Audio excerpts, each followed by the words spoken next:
Bene,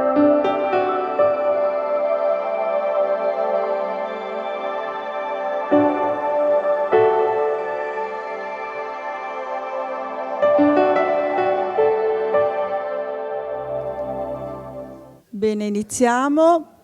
Buonasera a tutti, benvenuti all'Ateneo Veneto.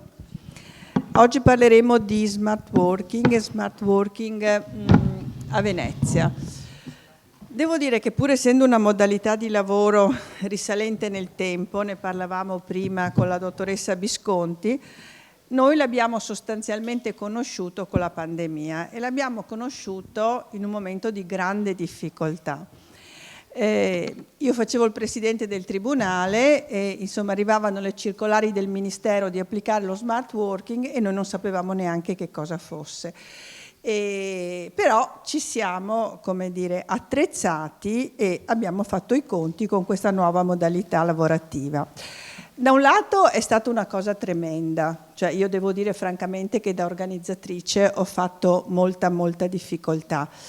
E anche perché poi dovevamo far lavorare il personale da casa, ma il personale da casa non riusciva a collegarsi con come dire, l'attrezzatura, con le piattaforme del Ministero della Giustizia, quindi insomma era una cosa quasi fantoziana quello smart working che abbiamo fatto fare, ma insomma ci siamo attrezzati.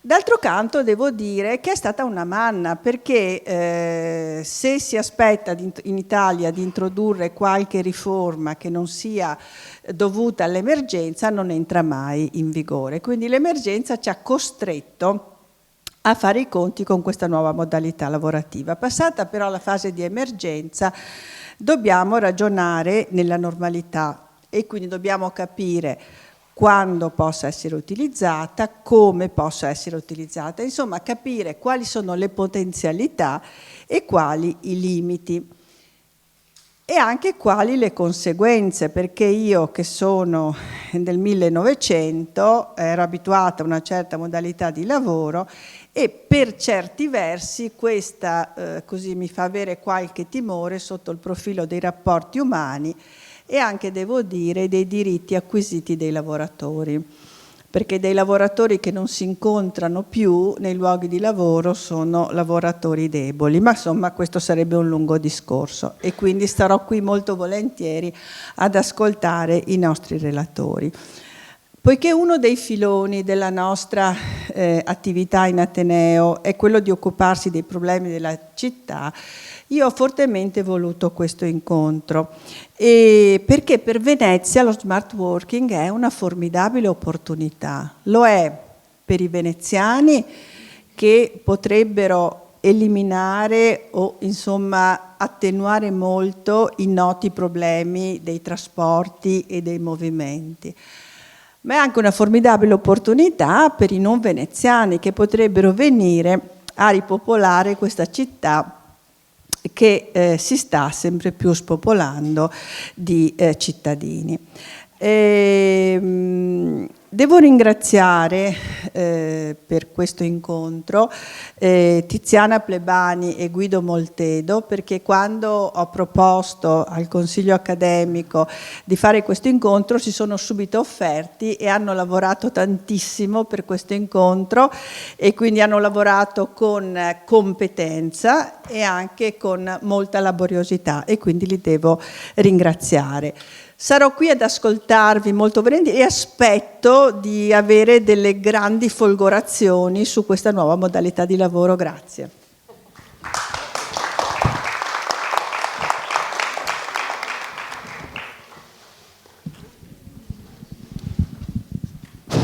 Giusto? Sì.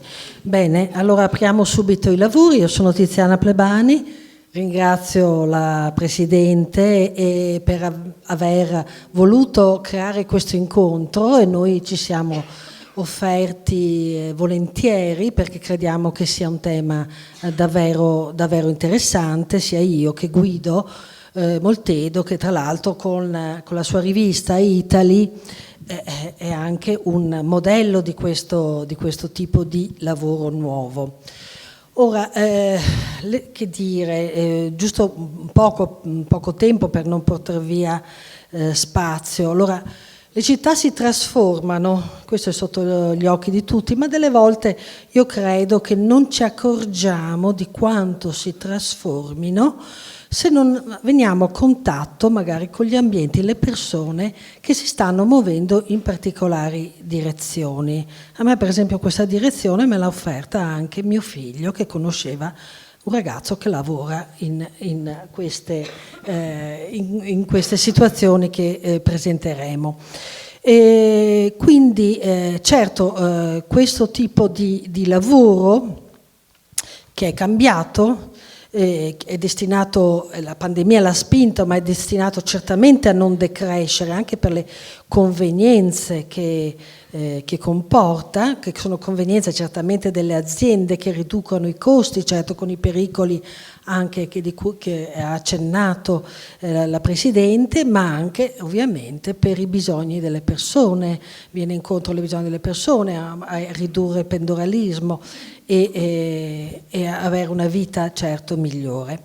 Però sia chiaro, il lavoro agile, io preferisco come l'ha chiamato Chiara Visconti nel suo lavoro, non è un lavoro decontestualizzato, cioè non è un lavoro che galleggia nel vuoto, no? Può essere dislocato, certo, ma non è lavoro smaterializzato, perché non è che parliamo solo di cose che non hanno una concretezza, in una forma diversa, e hanno bisogno di spazi e sovente questi spazi, cioè questo lavoro chiede di essere socializzato proprio per non vivere l'esperienza di isolamento che abbiamo vissuto tutti con la pandemia, e quindi e anche perché non tutti dispongono di case grandi, anche questo ci siamo accorti di come la pandemia ha sottolineato le differenze di contesti, di possibilità economiche, no? Quindi c'è bisogno di restituire la dimensione della relazione tra le persone che viene a mancare, che rischia di mancare, e con modalità nuove, coinvolgendo soggetti differenti. Chiara per esempio dice perché noi vicini di casa, no? nel suo esempio. E non è mai un lavoro agile da remoto puro, quasi tutti sono lavori ibridi, cioè che mescolano presenza a invece lavoro fatto appunto di remoto. Ora, in questo incontro noi abbiamo voluto presentare alcune realtà che sono già attive a Venezia, perché pensiamo che non siano nemmeno conosciute. Ecco, perché manca appunto, se non c'è un'occasione di incontro, se qualcuno non ha un figlio, un amico di un figlio magari, o non vive in questo ambiente, non conosce queste realtà che stanno invece diffondendosi a Venezia, e non è conosciuto il potenziale di sviluppo e le ricadute che possono avere in questa città e che può comportare anche per il futuro di Venezia. Oltre a queste realtà noi presentiamo qui la prima che è nata, non so se è la prima, ma ci risulta la prima dalle nostre ricerche, che è Serendipity, ma non le presento adesso, ne parleranno loro, che comunque è situata alla Giudecca, che è stata avviata da Fabio Carrera, e da Crafted, che invece sta a San Polo e che ha come promotore Silvio Meazza, che è qua vicino. Ma so che ci sono molte realtà che sono state richiamate a fine anno scorso da Venisia, che è un acceleratore di innovazioni, di sostenibilità promosso da Ca' Foscari, 30 start-up che dovrebbero essere insediate qua, questi organizzati da Carlo Bagnoli.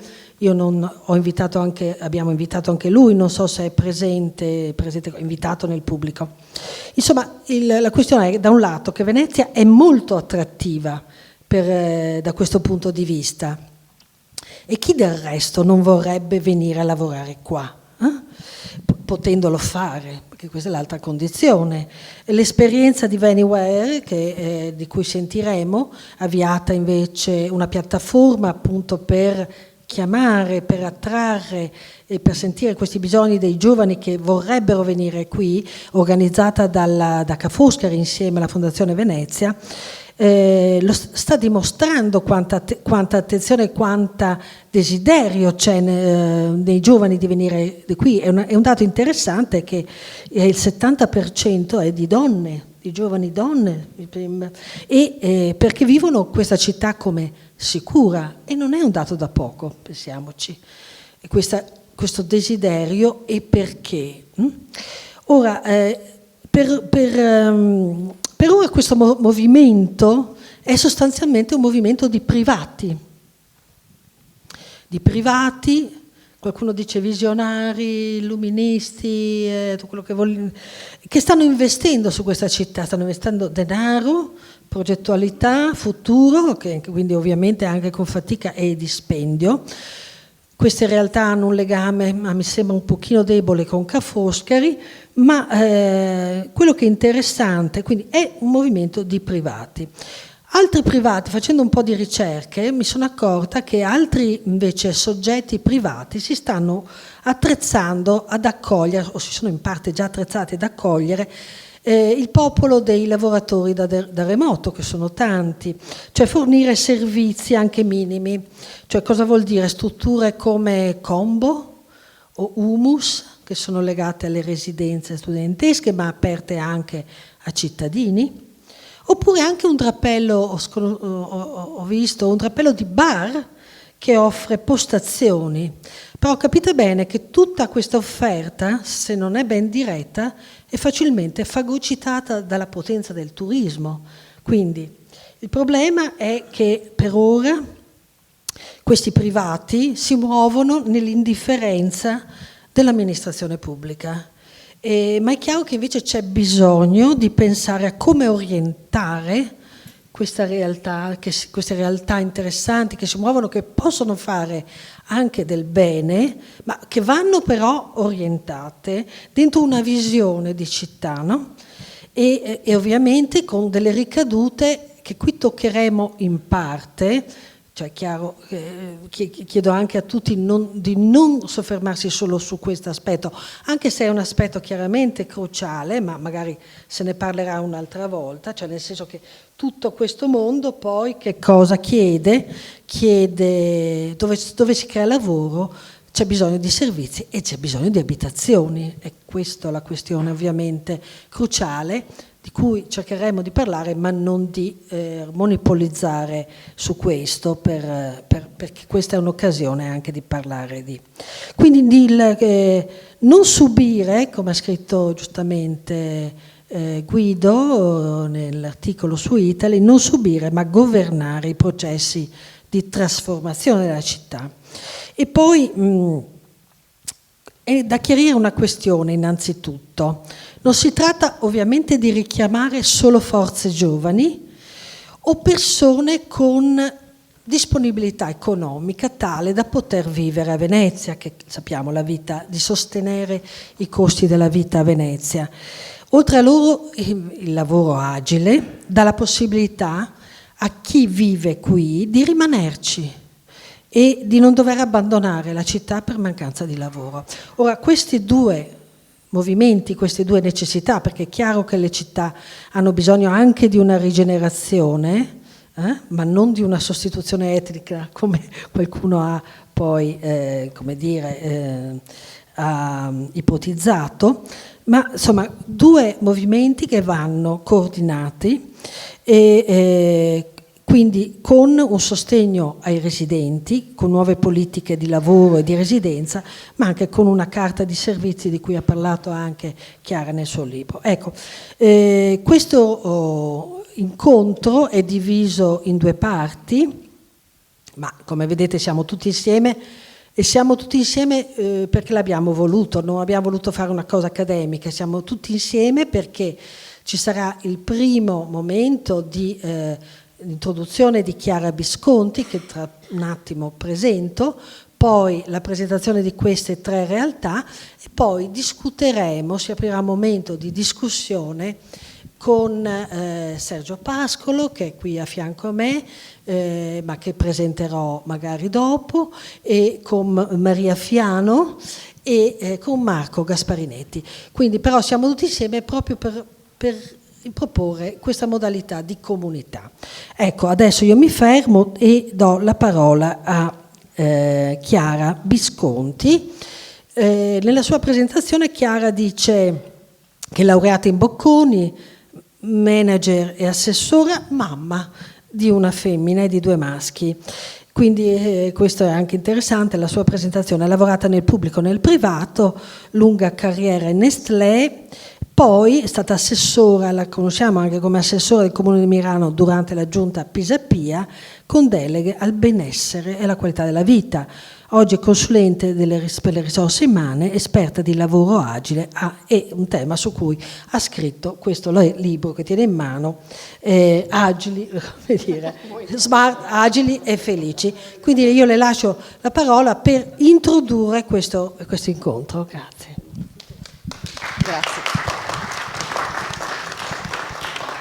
Grazie. Intanto grazie per l'invito, sono molto felice di essere a Venezia, di essere con voi a parlare di questo tema che mi sta molto molto a cuore, e quindi buonasera a tutte e a tutti da parte mia. Sono già stata presentata, l'unica cosa che posso aggiungere è che il lavoro agile è da più di 20 anni per me un tema su cui sto lavorando, quindi anni fa erano i primi esperimenti che le multinazionali provavano a fare, poi nel 2017 è diventato legge, questo io ci tengo a ricordarlo, e oggi è il fenomeno di cui abbiamo anche già sentito un'introduzione estremamente dettagliata e che condivido molto.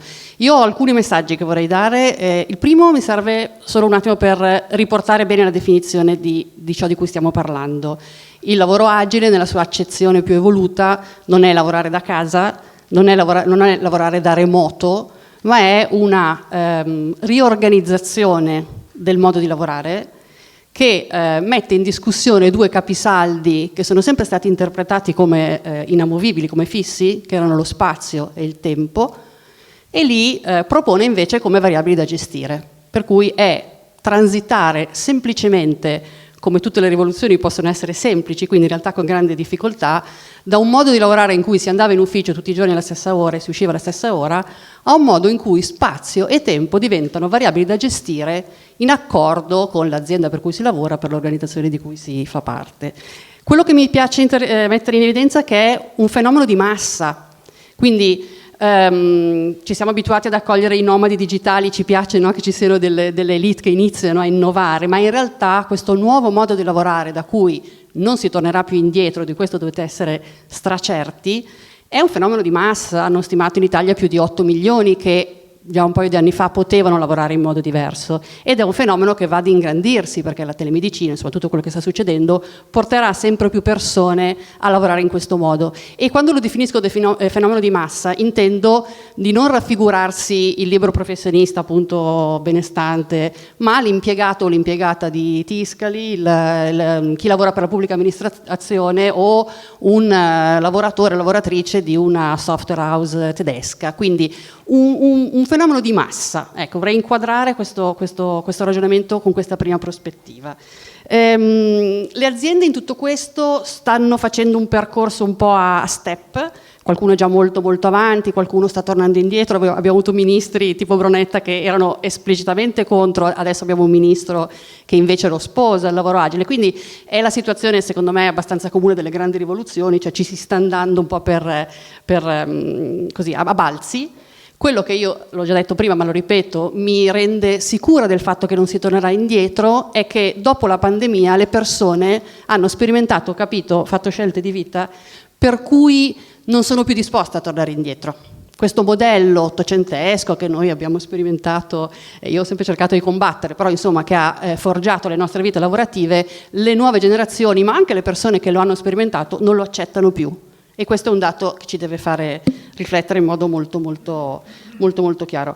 Quando io sono stata assessora a Milano, io ho portato questo lavoro agile, che appunto era pre-legge, da sperimentazione in una multinazionale a livello cittadino, ed è stato molto interessante perché in quegli anni, 2011-2012, abbiamo iniziato a vedere cosa può succedere quando appunto un'intera città si mette ad accogliere persone che lavorano in modo diverso, e abbiamo iniziato ad osservarla appunto come una sorta di grande ufficio diffuso per capire che bisognava da subito iniziare a fare delle cose. Se le persone cambiano modo di lavorare e di vivere, allora il contesto fisico deve accoglierle, iniziando a fare una serie di cose che oggi sono banali, ma allora Milano era abbastanza all'avanguardia su questo. Le prime isole digitali dove si potevano ricaricare i telefonini, dove ci si poteva sedere con un piano per appoggiare il PC e magari ricaricarlo nel frattempo. Primi piccolissimi inizi di una città che inizia a dire ok, non solo persone che la attraversano per andare in un ufficio, ma persone che si fermano magari in certi luoghi a lavorare in modo diverso. E quindi le prime biblioteche che aprivano, la prima mappatura dei coworking, i primi accordi tra aziende che iniziavano ad aprire i loro magari piani bassi come uffici a chi appunto si muoveva in modo diverso. Pensate alle filiali delle banche, l'opportunità di scambiarle come luoghi in cui lavoratori mischiati di banche diverse potevano appunto utilizzare i luoghi. Questo ha fatto capire che il fenomeno stava scalando. La pandemia è arrivata, ha accelerato tutto e ormai siamo in una situazione, e qui io vi invito adesso davvero a iniziare a fare un ragionamento costruttivo, in cui è il mondo intero che sta iniziando a muoversi e a cercare i luoghi più attrattivi, più interessanti, più utili per forgiare una propria vita che sia in un nuovo equilibrio tra momenti di vita privata e momenti di lavoro. C'è uno scenario oramai che è il mondo, e dove le persone appunto stanno iniziando a muoversi per vivere e lavorare in modo diverso. Io, dopo questa premessa, vorrei provare a ragionare insieme a voi su Venezia. Cioè Venezia che tipo di prospettive può avere se teniamo fissi nella nostra testa che questa è una rivoluzione che non si ferma, globale. E allora io credo che Venezia, e l'emozione di averla attraversata prima non fa che confermarmi questa cosa, scusate la banalità, sia davvero il posto più bello al mondo in cui venire a vivere e lavorare. E terrei insieme per una volta questa che non è più o vivere o lavorare, ma è vivere e lavorare. Quindi io partirei con un'ambizione altissima di dire: se siamo la città più bella del mondo, possiamo diventare la città più bella in cui vivere e lavorare al mondo.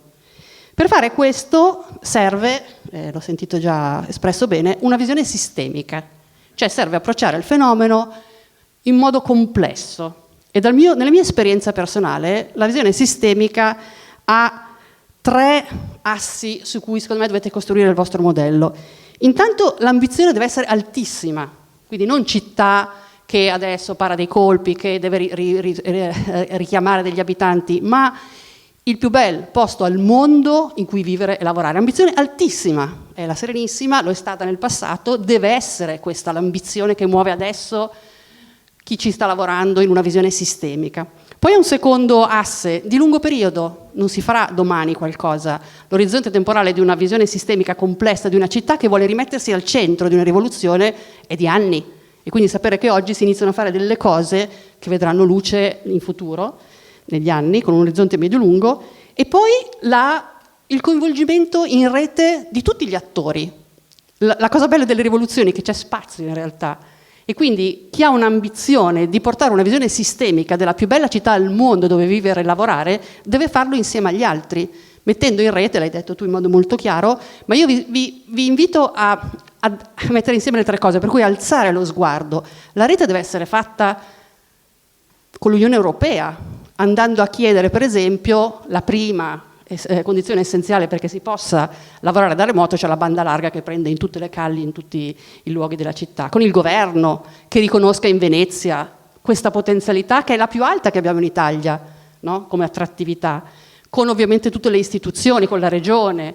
L'invito, ne parlavamo nelle calli, è vedere Venezia come il polo di Padova, Vicenza, di una serie di città che possono essere viste dagli occhi pensati di un tecnico che lavora in Bangladesh e che decide di venire a passare 6 mesi all'anno in Italia e non sa dov'è il centro storico di Venezia se non per sentito dire come turismo, ma lo capisce con gli aeroporti, con le infrastrutture, se si alza lo sguardo e ci si mette insieme anche a esperienze che si possono scambiare appunto con i vicini di casa, che in questo caso sono vicini di città. Quindi alzare lo sguardo e andare a cercare di fare rete con tutti i soggetti, senza porsi limitazioni territoriali. So che è difficile, so che a Venezia poi c'è il mare che la definisce, però la chiave secondo me è questa, la visione sistemica chiama una ricerca di alleanze che sono davvero ampie, alte e sfruttabili proprio per mettersi al centro in realtà di questa proposta.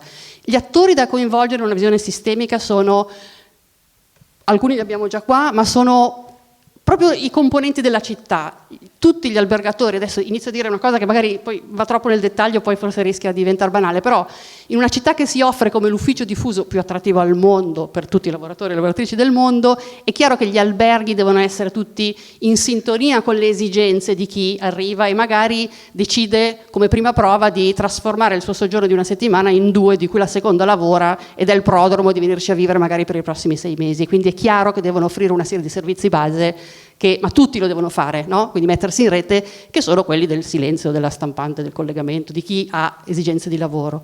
Se si ragiona in questo modo è chiaro che i ristoratori, almeno qualcuno, deve non chiudere alle 4 come oggi, che cercavo di mangiare arrivando alle 4, ma se si lavora in modo flessibile bisogna avere comunque dei servizi che stanno aperti anche al di là degli orari canonici di chi mangia in modo più regolare.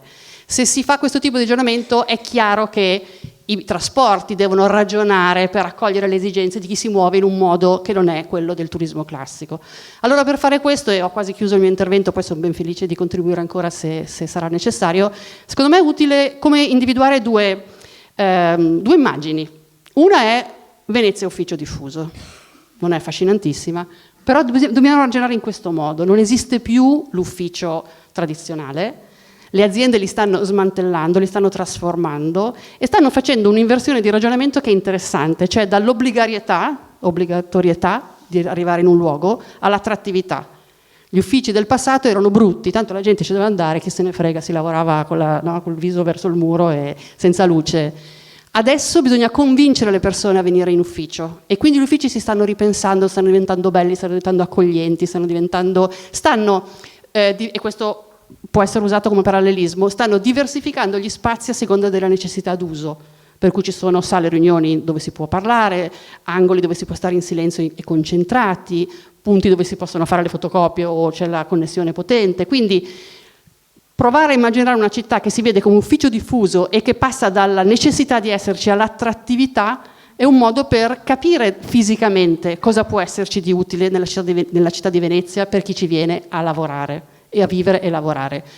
Inciso fondamentale: può essere veneziano che ritorna, può essere straniero che viene a vivere qua e a lavorare qua, può essere italiano. È il e la lavoratrice che ci interessa in questo momento, che decide di stare a Venezia e vivere e lavorare qua.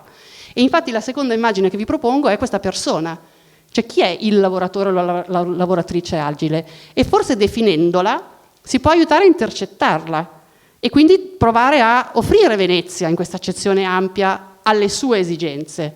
E quindi io me la immagino una specie di ibrido tra il o la cittadina veneziana e il turista mordi e fuggi. E c'è una sorta di categoria nuova che io vorrei provare a immaginare, che è il o la lavoratrice agile, che sceglie Venezia come sua città di elezione, con dei requisiti che ci possiamo inventare, passa magari 6 mesi l'anno in città, non lo so, e in quanto tale ha dei riconoscimenti che sono una serie di esempi. E faccio prima una premessa: in questo ragionamento è chiaro che chi vive a Venezia deve un po' cedere un pochino dei suoi privilegi e accogliere questa, nuova categoria in Venezia. E l'esempio più classico è la carta Venezia: i trasporti ai veneziani costano niente, ai turisti costano un occhio. Forse una via di mezzo per chi è smart worker veneziano può essere un primo esempio di riconoscimento di questa figura, che può avere tantissime cose. Io non conosco le tasse comunali a Venezia, ma si può fare un ragionamento sistemico su questo. Quindi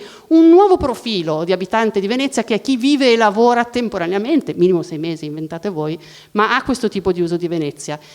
In questa, cessione del privilegio sarebbe bello riconoscergli anche un po' di autenticità. Chi viene da fuori al terrore di finire nel bar turistico e magari poter avere delle mappe, dei QR code che lo aiutino, riconoscerli, di fargli assaggiare un pochino della Venezia che noi turisti non riusciamo a trovare, e quindi un pochino anche magari di accoglienza umana. Per me oggi venire dalla stazione camminando e chiacchierando con una persona che conosce Venezia è stato un sogno, perché si fanno strade che non si conoscono e si vedono posti in cui non ci si fermerebbe. Questo tipo di accoglienza, se messa a sistema, magari può attrarre il o la lavoratrice agile veneziana che sarebbe bello accogliere. Questa è un po' la mia riflessione. Grazie.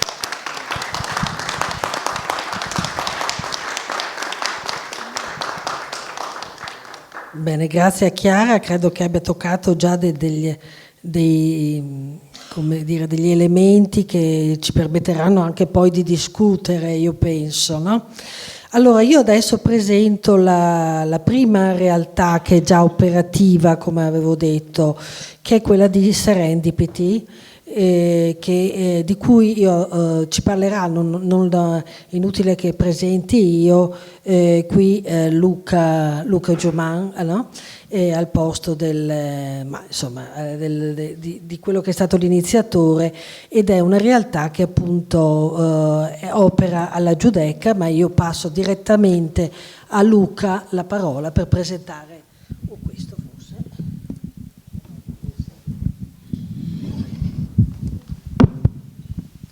Buonasera a tutti. Allora, Serendipity ha scritto all'interno del proprio statuto che l'obiettivo è quello di ripopolare Venezia, perché se noi andiamo a vedere qual è la serie storica degli abitanti dal dopoguerra ad oggi, vediamo che è scesa da quasi 200.000 abitanti, sto parlando della parte di isole e centro storico, ad oggi che siamo scesi sotto i 50.000. Per Serendipity lo smart working non è un obiettivo, ma è uno dei mezzi che secondo noi possono praticamente agevolare il ripopolamento di Venezia. Un esempio, se devo dire, parlerà dopo di me, è Silvio Meazza. Cioè, Serendipity, quello che cerca di fare, che cos'è? È quella di essere come una specie di porto dove persone che vogliono cercare di pensare di venire a vivere a Venezia possono trovare un modo semplice per poter sperimentare e cercare di integrarsi all'interno della società. Io ho sentito dagli interventi che mi hanno preceduto un paio di parole che mi hanno colpito. Una è quello della Presidente, quando diceva che lo smart working rischia di fare in modo tale per cui i lavoratori non si incontrano più. Allora, dal nostro punto di vista, lo smart working non è un modo per, come si può dire, per andare verso il monadismo, per citare Leibniz, ma è praticamente un nomadismo. Lo smart working dovrebbe essere un modo per cui ho la possibilità di incontrare più lavoratori di quelli che potevo incontrare prima, che dovevo andare sempre all'interno dello stesso luogo. E quindi questo mi permette praticamente di avere un confronto di esperienze maggiore. L'altro aspetto che ho sentito citare sia da Tiziana che quando citava Guido e anche praticamente da chi mi ha preceduto è quello praticamente il fenomeno va in un qualche modo controllato. Controllato significa che io devo darmi delle direttrici e io credo che alcune direttrici fondamentali per poter governare quello che è il fenomeno dello smart working, che tendo a sottolineare, per noi lo smart working non è una alternativa al lavoro tradizionale. Lo smart working è semplicemente come se avessimo acquisito un sesto senso. 5 ne avevamo, è arrivato lo smart working che diventa il sesto senso, è un'altra possibilità, è un aumento di quelle che sono le nostre libertà nel momento in cui ci cimentiamo da un punto di vista professionale. Ritornando al discorso del governo del fenomeno, è chiaro che è molto importante se ci diamo in maniera chiara ed evidente quelle che sono le linee guida per poter praticamente parlare di smart working. Io credo che una cosa fondamentale sia quella di pensare che lo smart working debba assolutamente, e qui praticamente mi scusa praticamente Pascolo, che praticamente è quella praticamente dell'equilibrio.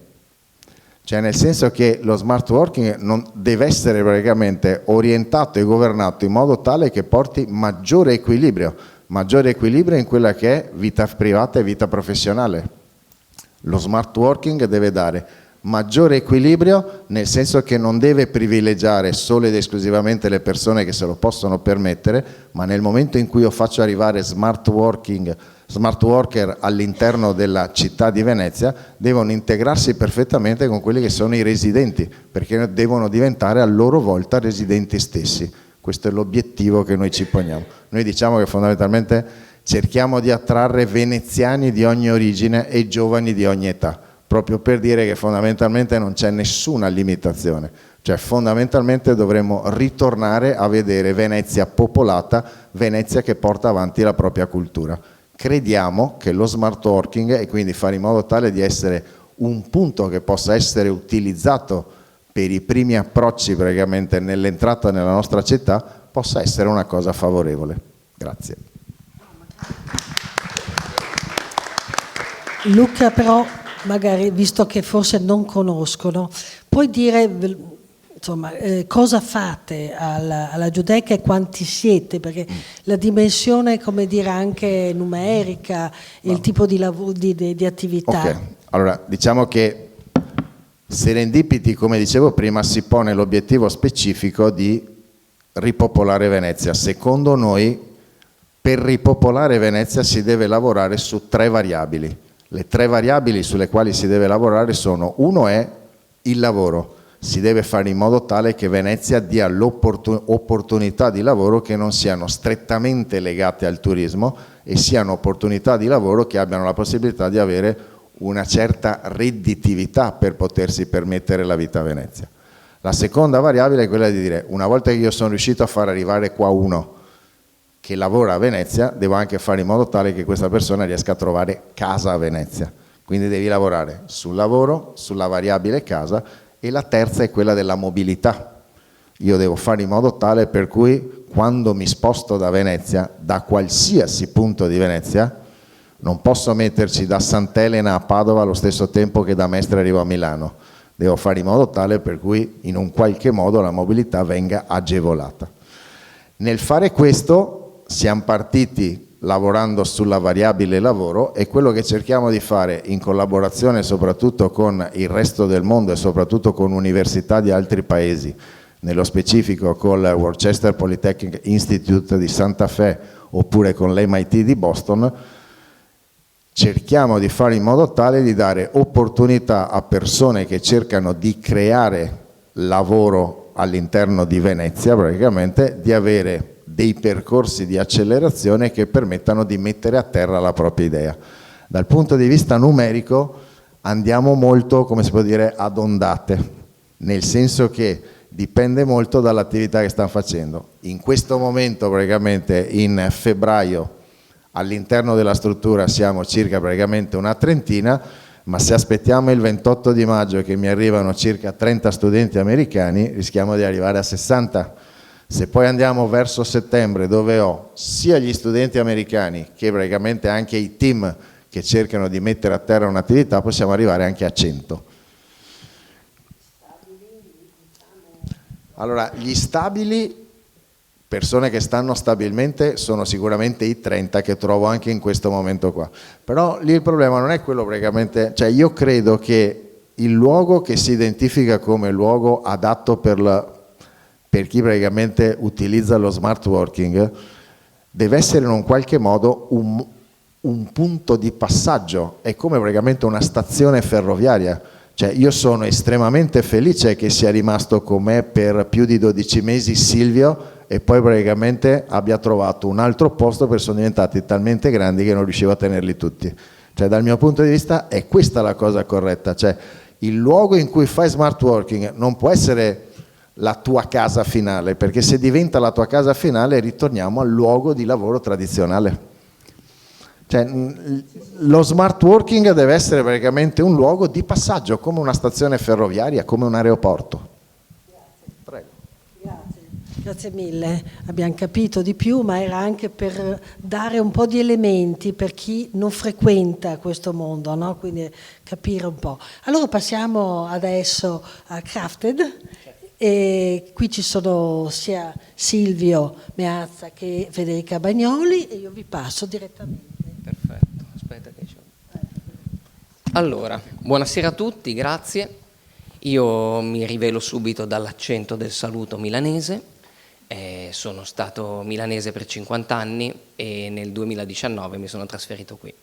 Nel 2020 c'è stata la pandemia, sono un pubblicitario, io mi vergogno sempre a dirlo, quindi lo dico dopo, sono un pubblicitario, ho fatto tutta la gavetta dell'universo possibile, sono partito stagista, ho iniziato gestendo delle agenzie e sono diventato imprenditore. Nel 2010 ho fondato insieme a alcuni soci un'agenzia molto grande milanese che si chiama MNC Sacci, che ho lasciato deliberatamente durante la pandemia.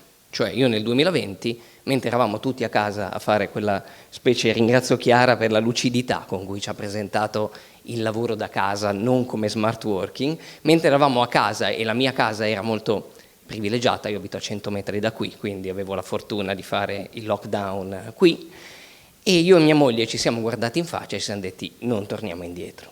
Cioè non aveva nessun tipo di senso tornare indietro, abbiamo avuto qualche mese per poter progettare quello che era il nostro sogno, e quindi un'agenzia di comunicazione a Venezia in centro storico.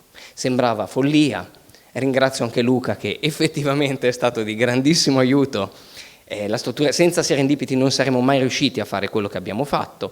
Chiaramente mettendo a sistema 30 anni di esperienza, qualche cliente ha creduto immediatamente nel progetto, quindi per chi non lo sapesse, in Campo San Polo, in centro storico a Venezia, c'è un'agenzia di pubblicità di 40 ragazzi che lavora per Sky, per DeLonghi, per Telepass. Quindi parliamo di una realtà vera, nata in 1 anno e mezzo. Abbiamo messo chiaramente a sistema da un lato l'esperienza e dall'altro io dico sempre che si impara di più dalle cose che sbagliamo che dalle cose che facciamo giuste, no? Quindi io dagli errori imparo tantissimo e probabilmente il lascito della pandemia o il leitmotiv, diciamo, dello smart working, quello che divide smart da working, no? In Italia abbiamo deciso questa cosa che io trovo un pochino meschina, no? Di averlo chiamato smart working, che impone l'intelligenza in qualche modo, no? E poi le persone si trovano a dover rincorrere, no? In tutto il mondo lavorano da casa perché è remote, da noi deve essere pure intelligente, che è difficilissimo essere intelligenti, no?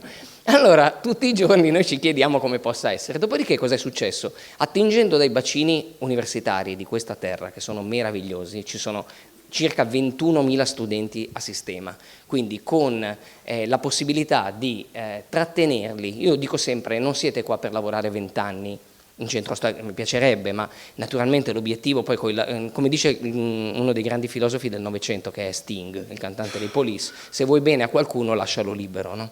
Quindi effettivamente arriva esattamente come Luca Giuman vuole bene a qualcuno e lo deve lasciare libero. Io so che i miei ragazzi non sono lì per sempre, però pensate quante persone hanno fatto l'università a Venezia e per tutta la vita anche a Milano si dicono gli anni dell'università, no? Poi Federica ci farà una presentazione su questa cosa, perché è veramente un insight della vita. Perché i nostri anni migliori devono essere sempre indietro? Cioè noi passiamo la vita andando avanti e guardando indietro. La mia generazione si guarda indietro continuamente. Ecco, io e mia moglie abbiamo deciso di non guardarci indietro, abbiamo deciso di guardare avanti, abbiamo scelto dei ragazzi. Ce ne sono appunto 40, il 70% sono ragazze, l'età media è 25 anni, i nostri ragazzi parlano chi 2, chi 3 lingue, sono persone eccezionali, super preparate, lo dico perché sono presenti, ma sono super preparate e soprattutto hanno una caratteristica che è la caratteristica a mio avviso fondamentale quando si fa smart working, e quindi la responsabilità. Perché c'è un tacito accordo tra il datore di lavoro e il dipendente. Uso queste parole novecentesche sperando non usarle mai più, Samantha, perdonami. Uso queste parole perché devono essere chiare a tutti, cioè tutti possediamo questo lessico, permettici, siamo quasi tutti boomer qui, quindi nel nostro mondo c'è il datore di lavoro e c'è il dipendente. Poi in Crafted il datore di lavoro viene un po' sminuito, loro hanno diritto di veto, come dico sempre, quindi viene sommerso il parere del boomer dal parere di quello che è giustamente lo spirito della... Però la responsabilità è quella che fa sì che una delle nostre ragazze 2 settimane fa ha detto vado da una mia amica a Roma, lavoro 1 settimana da Roma. Ma scusate, allora pensate che problema c'è lato mio ad avere una persona che lavora da Roma? Nessuno.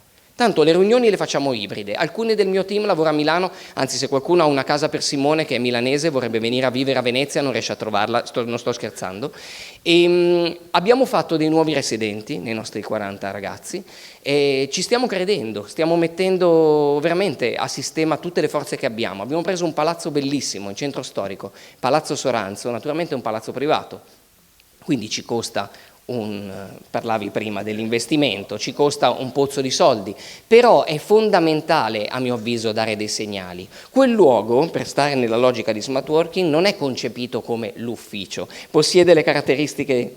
Che bello che possiede le caratteristiche di cui parlavi, non sei stata da me. Ci sono le sale riunioni, ci sono gli spazi per stare in silenzio, ci sono gli spazi per fare le call, c'è una Nintendo Switch per giocare ai videogiochi, d'estate avevamo un gazebo al Lido, cerchiamo di essere, poi per carità si lavora e si lavora seriamente, perché la serietà ho capito che nella generazione dei ventenni è fondamentale, ma se noi non prendiamo atto del fatto che durante la pandemia o poco dopo, è cambiato il mondo.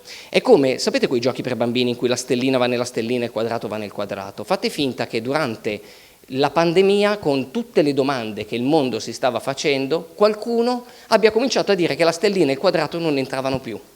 Ed è perfettamente inutile cercare di forzarli, perché va bene che puoi spaccare il gioco, ma non è così. L'abbiamo chiamato grandi dimissioni, leggiamo tutti su delle grandi dimissioni, persone che non vogliono più lavorare, traduciamo noi che abbiamo fatto la gavetta. Io dico che aver fatto la gavetta non c'è niente di male, l'abbiamo fatta tutti, però se qualcuno non spezza questo cerchio, alla fine si crea la stessa cosa che genera i bulli, no? Allora mi perseguitavano da piccolo, quindi devo trattare male la gente. Allora qualcuno deve dire basta a queste cose. Quindi accettiamo una nuova filosofia, accettiamo un nuovo modo di lavorare e mettiamo sulle spalle dei ragazzi, che sono molto più solide e ferme, sia di quello che pensiamo noi che delle nostre, almeno delle mie di sicuro, e diamogli carta bianca su creare questa cosa. Allora cosa abbiamo creato? Un palazzo in centro storico, 40 dipendenti, un bellissimo, tutti con un contratto regolare, assunzione a tempo indeterminato. Perché? Perché ci deve essere accesso al credito, perché se uno di questi ragazzi poi vuole veramente diventare veneziano e va in banca, sappiamo che il mutuo alle partite IVA è un'altra roba, e quindi effort, anche questo, sforzo colossale di investimento, però è anche l'unico modo di fare le cose. Se qualcuno non le fa non succedono. Quindi questo è il nostro pensiero. L'altra cosa che volevo dire, che è importante secondo me sul tema dello smart working, e che hanno detto sia Chiara che Luca e mi trovano tantissimo, ho cercato, proprio perché mi diletto di letture di tutti i tipi, ho cercato di capire quale fosse, secondo la filosofia contemporanea, il senso della vita. Sapete che il senso della vita col capitalismo ha preso delle pieghe abbastanza perverse, no? Allora, il senso della vita ridotto, e parlando di questi ragazzi, è la creazione di connessioni emotive. Questa è una definizione non mia perché è troppo bella, però la creazione di connessioni emotive è esattamente quello che noi andiamo a fare negli spazi e nelle iniziative che generiamo. I nostri ragazzi, oltre a lavorare, quindi imparare qualcosa, vengono comunque guidati anche in termini di quelle che vengono definite soft skill, perché pensate quanto è importante saper autogestire l'ansia, ad esempio. Noi non abbiamo persone, le persone sono tutte diverse. Si parla di diversità, a me piace un termine che ha usato una persona piuttosto controversa, ma non ho paura a nominarla, che si chiama Drusilla Foer. Drusilla non parla, che naturalmente è l'alter ego di un attore toscano bravissimo che si chiama Gianluca Gori. Drusilla non parla più di diversità, Drusilla parla di unicità, e probabilmente è questa la parola che in un luogo di lavoro, ed è una parola molto smart, se posso dire, è un termine di cui noi dobbiamo prendere atto. Quando noi assumiamo una persona, indipendentemente dal ceto sociale, indipendentemente dalla razza, dal credo religioso, dal credo sessuale, quello che è, non mi interessa, sono entità assolutamente uniche e irripetibili, e queste entità vanno protette come dei panda. E quindi se qualcuno di loro, magari nello stesso lavoro ci possa essere in team 2 o 3 persone, e ognuna di queste reagisce in modo diverso alle pressioni, noi queste pressioni le dobbiamo gestire, le dobbiamo capire a queste persone. Fa sempre parte di un tema smart, e fa sempre parte di quella parola che adesso va molto per la maggiore, che è la sostenibilità, che anche lì io sto cercando di tradurre in un termine un pochino più applicativo e un pochino più concreto, che è impatto. Quindi per quello che mi piace dire cosa sta facendo Crafted, più che il nostro sogno, la nostra visione, perché il sogno e la visione siamo capaci tutti di raccontarcelo. Poi alla fine dei conti sono loro a scegliere ogni giorno noi. Io la vedo molto molto così. Quindi riassumendo o concludendo, il nostro obiettivo è uno solo, quindi di lavorare bene in un ambiente super dinamico in cui i ragazzi scelgono i loro tempi, scelgono le modalità, scelgono il luogo, naturalmente per obiettivi, questo ci mancherebbe altro. A obiettivi condivisi corrispondono anche aumenti di stipendio e tutto quello che deve essere per i ragazzi. Gli diamo una palette di clienti che mi auguro siano sempre più interessanti sul mercato per misurarsi, ma anche appunto degli altri tool per la vita, quindi gli insegniamo a dire no, che è una cosa abbastanza importante, credo, nella vita. Se me l'avessero insegnato a 24 anni e non avessi dovuto imparare da solo, penso settimana scorsa, sarebbe stato abbastanza più semplice, no? Quindi, se devo riassumere con una tagline, visto che faccio il pubblicitario, quello che noi sogniamo per Crafted e per Venezia è un futuro normale, cioè una città normale. Per fare questo, dicevo, noi ci incontriamo in questo luogo magico, e questo luogo magico, nell'accezione nostra, non poteva essere guidato da uno come me, che farebbe sempre le cose ma è guidato da una ragazza, posso chiamarti ragazza? Sì. Da una giovane che si chiama Federica Bagnoli ed è un talento e fa l'office manager a Crafted. Buonasera a tutti. Ora sono lusingata comunque. Io appunto mi occupo di gestire gli spazi dell'ufficio, ma vi spiegherò anche in che modo lo facciamo e qual è l'obiettivo. Però prima volevo riprendere un attimo le fila su quello che Luca ha detto prima. Ha riportato dei dati di residenzialità di Venezia, di ora mettendoli in confronto con quello che era in passato, e io mi ci sono rivista, perché io arrivo da Udine, quindi dal lontano, neanche troppo Friuli, e sono venuta qua a fare l'università. E ovviamente arrivando qua a fare l'università si fanno i primi 3 anni, poi vabbè dici faccio la specialistica, la magistrale, e poi ti arriva un certo punto della tua vita in cui dici sono quasi alla fine, dove vado? Perché qua io non ho la possibilità di poter esprimere concretamente quello per cui mi sono tanto applicata in 23 anni di studio, no? E quindi questo è quello che fanno la maggior parte dei ragazzi che si ritrovano oggi, ieri, e probabilmente, spero di no, però speriamo nel cambiamento, potranno trovarsi domani. Come un fulmine a ciel sereno, poi in realtà è arrivato Crafted ed è stata un'opportunità per poter vivere Venezia non solo come una fase transitoria della vita e poi lasciarla andare a solo il ricordo di quello che è stato, ma è stata l'opportunità di poter contribuire a creare un qualcosa qua a Venezia e avere la possibilità allo stesso tempo di poterla vivere da residente. Sono una mezza residente in realtà, però dai, adottata ormai. E quindi questo secondo me è molto importante, è un punto sul quale poi concentrarsi e riflettere, perché questa situazione la vivono in tanti e più volte ci è capitato di fare dei colloqui a delle persone che poi sono entrate in Crafted e ci siamo sentiti dire era il mio sogno lavorare a Venezia, ma cosa facevo se non qualcosa collegato al turismo? Però non per forza, cioè ci sono tante università qua che si occupano di tante materie diverse e anche di diverse specializzazioni e invece ci ritroviamo qua, vuoi o non vuoi, a occuparci di qualcosa che sia per forza legato al turismo e invece con Crafted ho avuto la possibilità di sperimentare anche qualcosa di diverso. Però, tornando agli spazi di Crafted, quello che noi appunto siamo partiti da Serendipity per poi trasferirci a giugno scorso appunto in Campo San Polo. E da Silvio è arrivata la richiesta appunto di scegliere, di appunto guidare questo posto e incaricarmi come office manager di questo posto. E io mi sono posta una semplice domanda, perché lui ovviamente poi adesso l'ha spiegato bene e in maniera approfondita, però ora che l'ho sentito più volte l'ho compreso. All'inizio lui mi dava una visione di Crafted che era un qualcosa di inimmaginabile, perché non è quel qualcosa che tu ti ritrovi a sentir dire durante un colloquio quando quando cerchi di conoscere un'azienda e di decidere se collaborare con lei o no. E quindi avevo un po' di difficoltà e ho cercato di capire perché lui volesse un luogo del genere, cioè costruito con delle specifiche richieste che non potevano essere poi modificate, cioè quelle dovevano essere e basta, no? E per capire un attimo perché volesse un luogo che avesse questi requisiti specifici, mi sono andata a interrogare su un po' il passato, no? La vita passata, ritornando anche all'università e il momento di studio.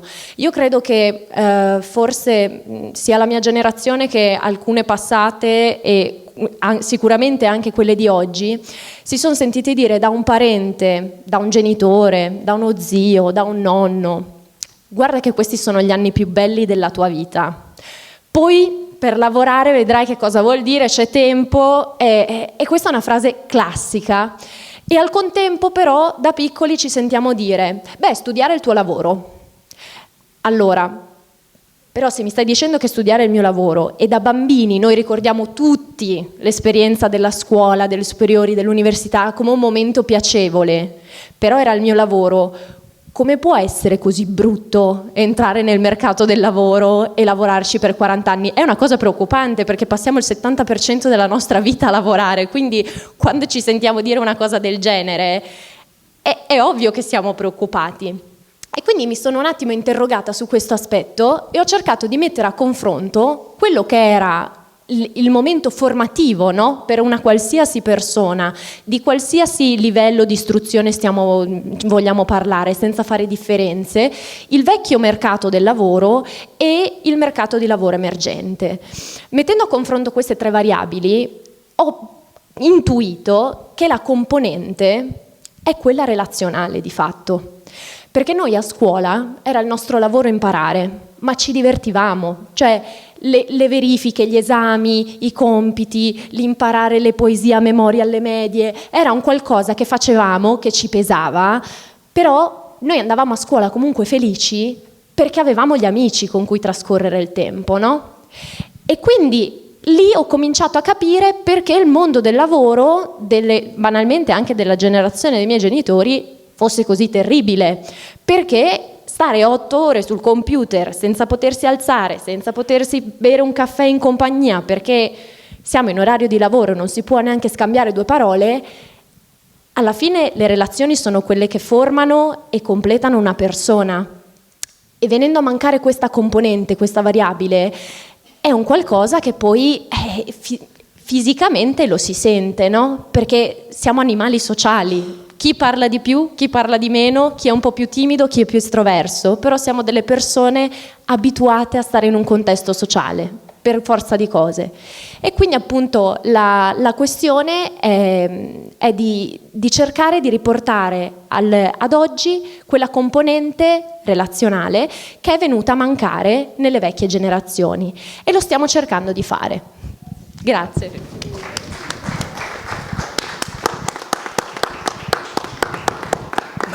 Anche noi bevevamo qualche caffè al lavoro, non è che era il deserto, io che ho lavorato appunto. Non di nascosto, va bene. Allora adesso passo la parola invece, scusate, a Carlo, che ci parlerà invece di Vanyware, cioè di questa piattaforma dell'Università di Ca' Foscari creata con la Fondazione Venezia, appunto per attrarre e per conoscere le realtà e i soggetti che vogliono venire qui a lavorare. Grazie. Innanzitutto volevo ringraziare chi ha parlato prima, perché ho visto un bellissimo mosaico di quello che è il lavoro da remoto, ma soprattutto di quello che deve diventare il lavoro da remoto. E secondo me la parola remoto è qualcosa che non ci sta bene, perché il lavoro da remoto dovrebbe essere un lavoro presente, nel senso dove le persone hanno la possibilità di esprimere la dimensione socializzante del lavoro, che è mancata. È incredibile che ci siamo resi conto dell'importanza, diciamo, della dimensione sociale proprio durante al periodo del Covid, in cui lavoravamo da remoto. Non abbiamo lavorato da remoto nel modo giusto, come dicevano alcuni miei colleghi, perché eravamo intrappolati nelle nostre abitazioni, non era una scelta. Quindi come prima cosa vorrei dire che il lavoro da remoto deve essere una scelta. E noi ci rivolgiamo precisamente a questo gruppo di persone di tutte le età, ma in particolare di quell'intervallo, diciamo, di quella generazione che manca a Venezia. tra i 30 e i 50 anni. Sappiamo tutti che, nel senso, quelli della mia generazione hanno abbandonato Venezia per molte ragioni legate alle opportunità che mancano, cioè, c'è un'economia che è un po' monosettoriale qua in città e che diciamo, spinge le persone a cercare possibilità all'estero o a Milano per esempio. E questo è qualcosa che durante la pandemia ci ha dato la possibilità di osservare quel deserto, che poteva sembrare magari piacevole per chi era a Venezia per la prima volta, ma che porta molti interrogativi per i veneziani, diciamo, di più lunga data, perché ci rendiamo conto di quanti pochi siamo qua in città e del fatto che mancano i pezzi del gioco. Quindi oltre a provare ad incastrare i pezzi, diciamo, in modo sbagliato, a volte mancano proprio i pezzi. E, come Vanyware noi siamo nati l'anno scorso, diciamo da un punto di vista formale, abbiamo avviato il nostro primo progetto con l'azienda Cisco, dove abbiamo invitato questa azienda a far venire a Venezia 16 dipendenti. Molti di loro erano figure commerciali, venditori di prodotti tecnologici, fanno infrastrutture di rete, ingegneri e altre figure del ramo del marketing e del management. E abbiamo provato a ricostruire in piccolo quello che la collega chiamava lo spazio di lavoro distribuito. Avevano 4 sedi dove potevano andare a lavorare in maniera libera o potevano lavorare da casa. Quindi la prima cosa che è molto importante è che il lavoro distribuito come spazio può utilizzare anche l'abitazione privata, può utilizzare lo spazio pubblico. Uno potrebbe una volta, se ne ha la possibilità, fare un incontro in una piazza, passeggiare mentre interagisce con un collega, mentre stanno discutendo di quello che dovranno fare più tardi, magari prima di preparare una presentazione si discute insieme quello che ci deve essere all'interno di quella presentazione. Quindi l'idea era di dargli la massima elasticità così che loro potessero esplorare queste cose. Noi li abbiamo studiati in molte maniere, io li ho intervistati, abbiamo provato anche, grazie agli strumenti diciamo, informatici, a capire in che modo loro cooperavano tra di loro, si coordinavano e abbiamo imparato molto, ma abbiamo molti interrogativi che vorremmo condividere. Allora, la prima cosa che abbiamo imparato è che le persone hanno bisogno di segnalare la loro presenza, perché se io voglio invitare qualcuno a partecipare alla mia attività lavorativa, devo avere una maniera di comunicarlo.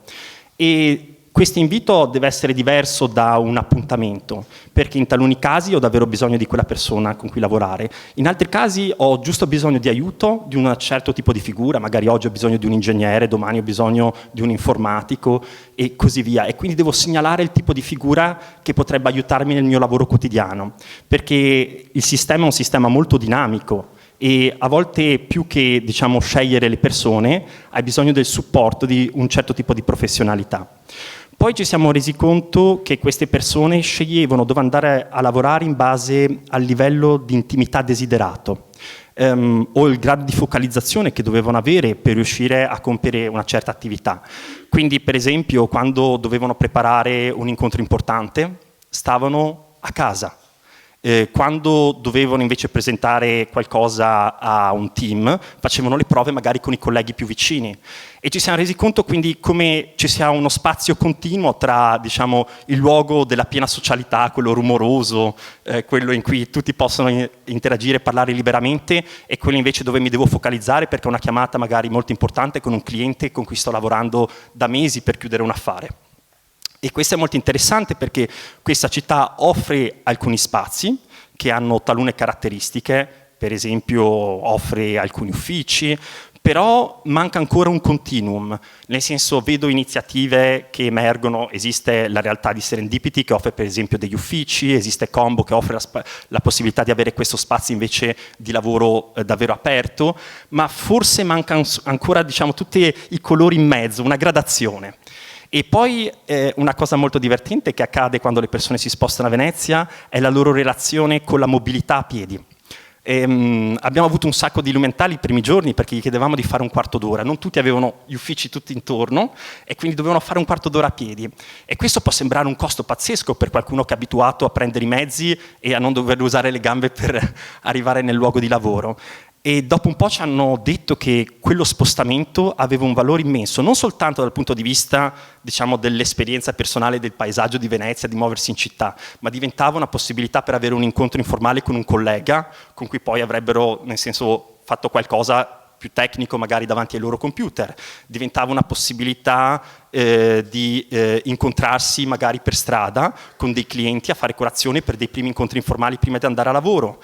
E quindi abbiamo capito molte cose e ci siamo resi conto che le necessità di questi lavoratori sono davvero molteplici e non bisogna neanche stigmatizzare il lavoratore da remoto, perché ogni tanto si dice che il lavoratore da remoto è una persona, come nel senso viene un po' caricaturato online, che può lavorare dovunque, in qualsiasi condizione, e quindi uno potrebbe pensare basta il bar, non è così.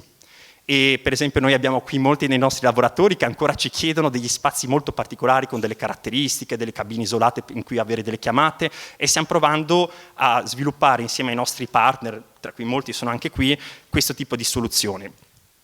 Ci siamo anche resi conto che dare a Venezia la possibilità di essere un luogo di lavoro da remoto può anche facilitare l'arrivo di team aziendali. Sappiamo che le grandi aziende è raro che si spostino in una città come Venezia perché non offre, diciamo, la dimensione internazionale o non ha proprio la struttura per contenere diciamo, gli headquarters, le sedi di queste grandi aziende. Però può essere la sede perfetta dove team di aziende diverse collaborano. Quindi anche nella falsariga di quello che veniva detto dai colleghi di Serendipity, questa è una cosa secondo me che può aiutare moltissimo Venezia a rendere una città non, diciamo, monoculturale basata solo sul turismo, ma favorire l'arrivo di aziende che mandano dei team di settori diversi che collaborano in questo luogo, perché questo luogo gli offre le caratteristiche giuste da un punto di vista, diciamo, tecnico, quindi deve offrire le soluzioni, come dicevamo, la fibra, l'internet 5G per poter anche lavorare all'aperto, deve offrirgli gli spazi con le caratteristiche desiderate, ma deve anche offrire il contesto sociale appropriato. E il contesto sociale appropriato, noi come Vanyware ci proviamo, organizziamo eventi, incontri con le realtà associative, ma in realtà prima di tutto deve essere un contesto che creano i veneziani. Secondo me qua c'è una presa di responsabilità che deve essere fatta da parte dei veneziani se desiderano o non desiderano andare nella direzione che stiamo dipingendo oggi, perché richiede uno sforzo anche da parte del veneziano che dovrà accettare, per esempio, di condividere alcuni luoghi. Quindi ogni tanto mi dicono: oh, non porterete mica le persone negli ultimi spazi nascosti di Venezia, si sta così bene, così tranquilli là.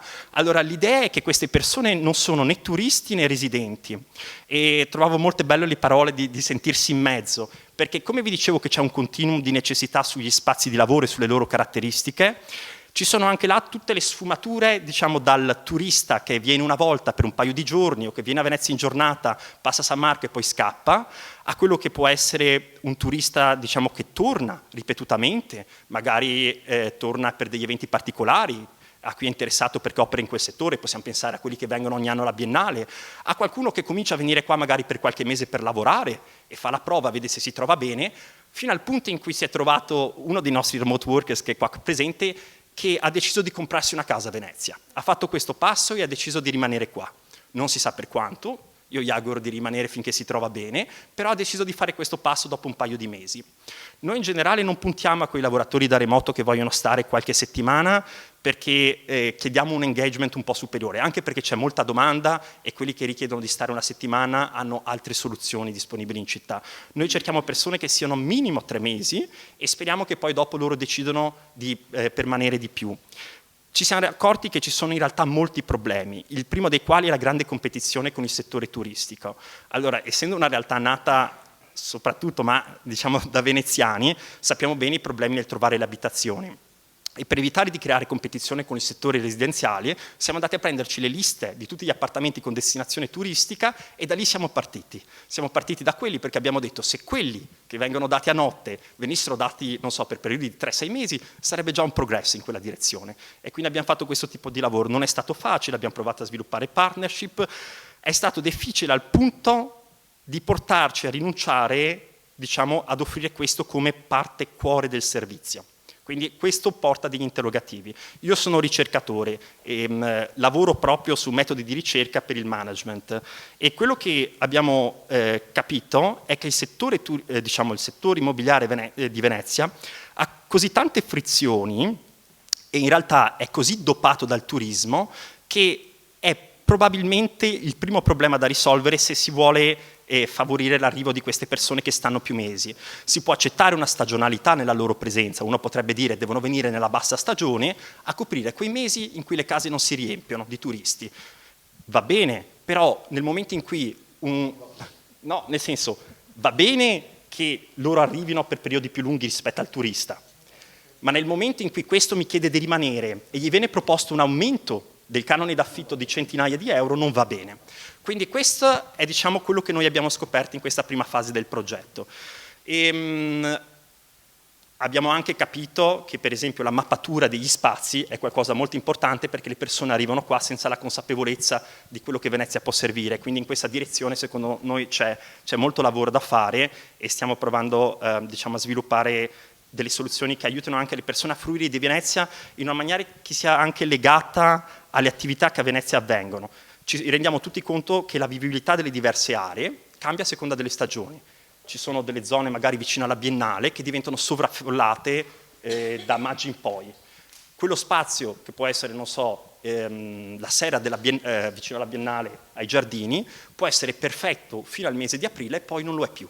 Quindi questo è anche molto importante. I locali possono spiegare a queste persone come fruire di Venezia nel modo che è più appropriato, perché prima di tutto non danneggi la residenzialità, e poi secondo, perché poi questa esperienza sia piacevole e riescono in realtà ad ottenere quello che loro vogliono fare, ovvero lavorare da Venezia ma in maniera efficace, senza avere problemi perché, non so, decidono di andare in uno spazio che poi si dimostra sovraffollato, perché gli viene detto di alzarsi, perché il ristoratore o il barista preferisce avere il turista che sta 5 minuti rispetto alla persona che si ferma col computer per qualche ora.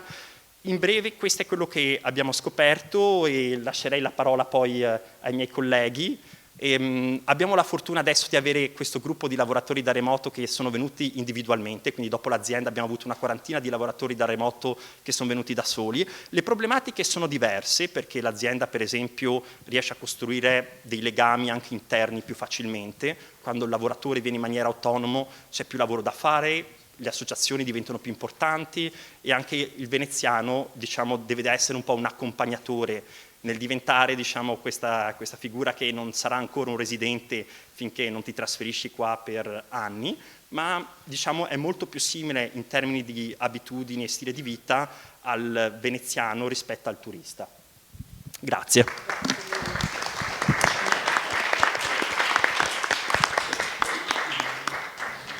Bene, allora adesso entriamo nella fase così più di dibattito. Ora, i temi che sono stati toccati sono temi che sicuramente ci hanno, come dire, penso ai veneziani e a chi vive qua, ci hanno abbastanza sollecitato, perché chiedere ai veneziani di rinunciare ai privilegi forse, come dire, in una città che ci sta mettendo veramente ai margini, perché è schiacciata dal turismo, e un'amministrazione che non sta assolutamente gestendo questo problema, i privilegi non si sa bene quali ci siano rimasti, tranne nel vivere in una città bellissima e che amiamo. E quindi, però, certo, voglio dire, io sono una storica e so che da sempre Venezia è stata abitata almeno per 1/3% di stranieri, quindi non è mai stata una città, come dire, una città dalla purezza etnica. C'è stato, anzi, la grandezza di Venezia è quella sempre stata dello scambio, del cosmopolitismo, quindi non si tratta qui di certamente di non accogliere, anzi abbiamo bisogno di accogliere. Il problema probabilmente qui è molto politico, e qui tocchiamo degli aspetti di gestione. Allora farei così, no? Perché qui c'è, quindi sulla residenza e su questi problemi che voi avete toccato già con mano, ma qui ci sono persone che lavorano su questo tema. Prima di passare a questo tema farei un passaggio, come dire, più morbido con Sergio Pascolo, perché Sergio, che è un architetto, tra l'altro ha scritto un bellissimo libro che adesso per non sbagliare il titolo, comunque è sul futuro di Venezia e sulle innovazioni che si possono mettere in campo, e coordina questo laboratorio proprio sugli spazi e la vivibilità della città. Quindi magari prima di passare magari ai temi un pochino più sicuramente più difficili, ma che ci portano anche a mettere in connessione, perché serve anche questo, in connessione anche cittadini attivi, associazioni che lavorano su questi temi. Chiederei a lui, visto che gli spazi sono stati più volte richiamati, anche la mappatura degli spazi e una sociabilità, una socialità del lavoro di cui abbiamo anche bisogno, perché dico, noi abbiamo bisogno anche durante la pandemia, io lo dicevo anche spesso, anche le donne casalinghe avevano bisogno di andare fuori di casa e avere spazi in cui magari semplicemente leggere un libro insieme ad altre persone, non solo lavorare, ma voglio dire, quello che ci manca è, in una città in cui gli spazi pubblici sono stati quasi ridotti a zero, trovare e poter ripopolare anche la città di spazi utili a lavoratori da remoto, a lavoratori normali, a residenti. Quindi passerei a Sergio da fare da trade union. Diciamo. Trade union, va bene. Grazie mille Tiziana della presentazione e anche di questa sintesi di questa prima parte molto articolata di oggi, di interventi, dai quali ci sono 1000 spunti. Devo dire, sono state messe sul piatto tantissime cose, tantissime esperienze e tantissimi input anche, per i quali ognuno meriterebbe un layer di discussione. Però credo che vogliamo arrivare poi appunto a dare il tempo anche agli aspetti più cruciali che hai appena citato, quindi cerco di essere molto veloce. Dunque, il laboratorio che Tiziana ha citato si chiama Venice Urban Lab e in realtà è un'associazione ed è quindi anche parte della cittadinanza attiva. È un'associazione che naturalmente parte dal mio settore disciplinare, che è l'architettura e lo studio della città, ha quindi una vocazione ad occuparsi più di questioni spaziali, ma credo che proprio una delle occasioni ottime generate da questo incontro è che soprattutto nel discorso che ci ha fatto Chiara Viscanti, tempo e spazio vanno insieme e quindi anche noi stiamo ragionando in questa modalità con questo gruppo di lavoro dell'associazione. Mi rifaccio anche a Silvio Meazza, che ha parlato del passaggio giustamente meraviglioso dalle visioni all'azione e all'impatto.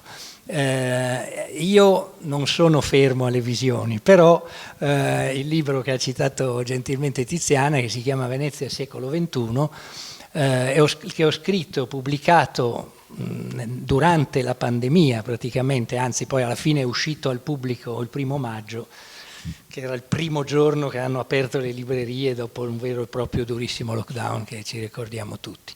Il sottotitolo di quel libro, Venezia secolo XXI, è Visioni e strategie per un rinascimento sostenibile.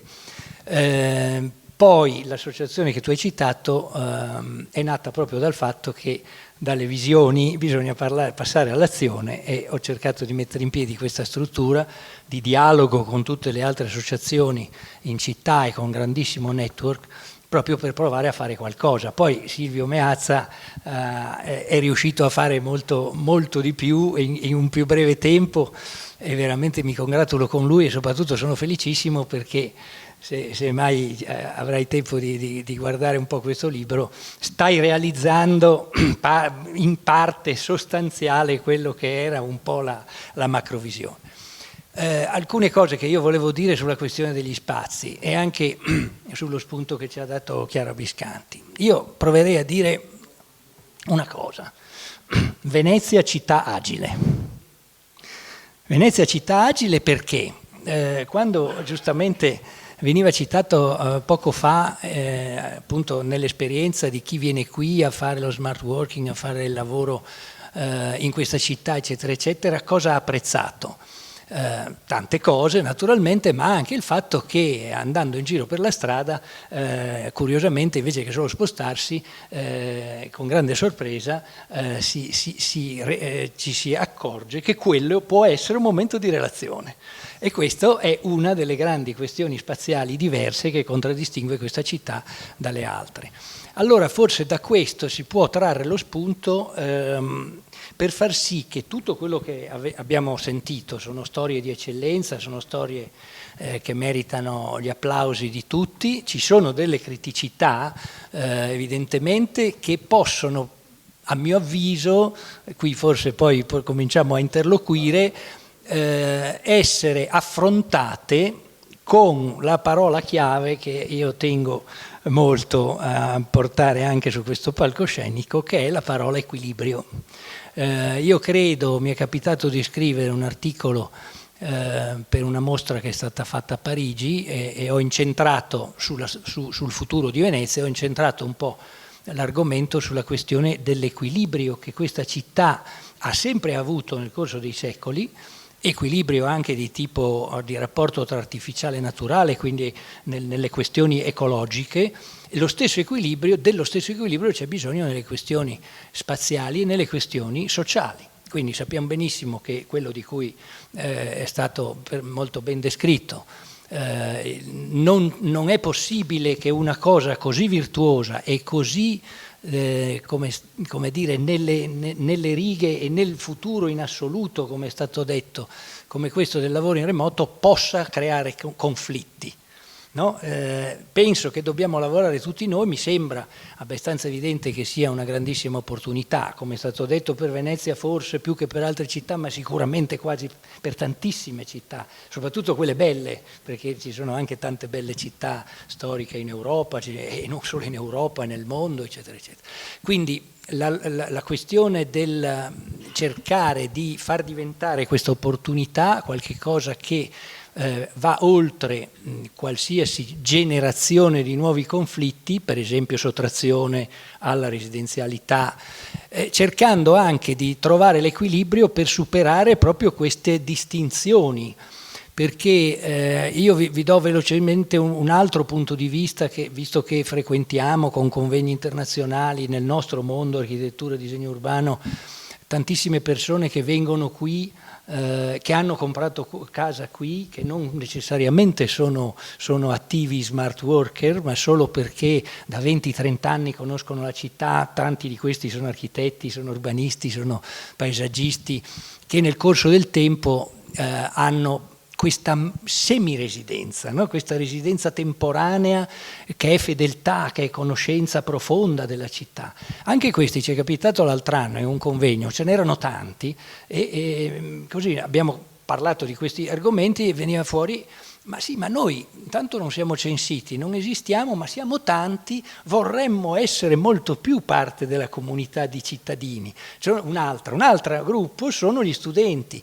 Recentemente abbiamo fatto un discorso con una studentessa indiana di Ca' Foscari che ci ha detto, è venuta da Venice Urban Lab, ha detto: ci piacerebbe molto avere a che fare con voi, forse voi come associazione ci potreste aiutare a introdurci, noi gruppo di studenti internazionali, che un po' anche per la questione della lingua, tutte le cose, compreso oggi volendo, che interessantissime che succedono in città si svolgono solo in italiano, insomma noi siamo fuori da tutto, noi vorremmo far parte anche noi di più di questa comunità. Ecco, allora ci sono tante comunità, ci sono i residenti temporanei storici, devo dire quasi ormai, ci sono gli studenti affezionati, gli studenti internazionali, ci sono i smart worker che state egregiamente attraendo voi e speriamo, e voi con Crafted potreste crescere auspicabilmente ancora di più, e me lo auguro molto. Quindi ci sono tutte queste categorie. Una cosa che ha a che fare, e penso e spero che sia nostro compito e nostro lavoro virtuoso, non mettere in conflitto queste situazioni, ma perché tutte queste, a mio avviso, possono essere complementari nel abbassare il devastante impatto invece della monocultura turistica, sempre che è esageratamente sproporzionato.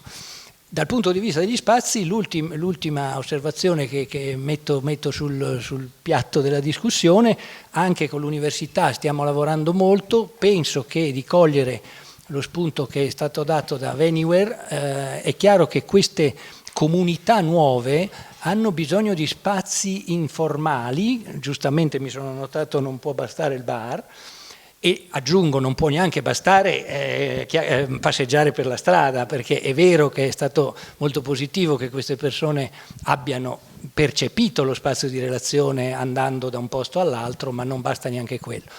Quindi in questa città ci stiamo lavorando sia all'università che anche con il laboratorio. Ci sono tantissimi spazi inutilizzati, ci sono tantissimi spazi sottoutilizzati, per esempio le scuole, per esempio anche le università in parte. Si possono lanciare, diciamo, modalità gestionali di questi spazi su quello che esiste. Si possono immaginare, abbiamo appena finito un laboratorio sugli spazi all'aperto, perché il New Work, oltre che smart, richiede anche in quella agilità non necessariamente di lavorare solo dentro qualche edificio e qualche stanza. Sia gli studenti che i lavoratori agili, sempre di più, soprattutto perlomeno in climi favorevoli come il nostro, hanno anche il desiderio e cercano l'opportunità di lavorare all'aperto, quindi gli outdoor space diventano sempre più importanti. Si possono fare con poco utilizzo di risorse, però ci devono essere queste cose. L'outdoor space non è una panchina che esiste già alle Zattere, è un luogo un po' più attrezzato, dove ci sono le prese elettriche, dove ci sono alcune cose, e guarda caso in quel caso non è la panchina isolata, ma è un luogo dove uno magari incontra anche 4 o 5 altre persone che come lui sta facendo la stessa cosa. Basta, insomma, ci sono migliaia di spunti, e adesso voglio lasciare la parola ai prossimi interlocutori. Grazie.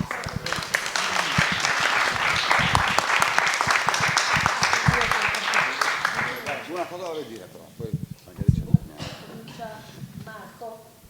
se posso, poi lascio le bordate finali alla Maria, che sicuramente sarà forse anche più incisiva di me. Ecco, però io ho preso molti appunti sul telefonino perché non ho portato block notice.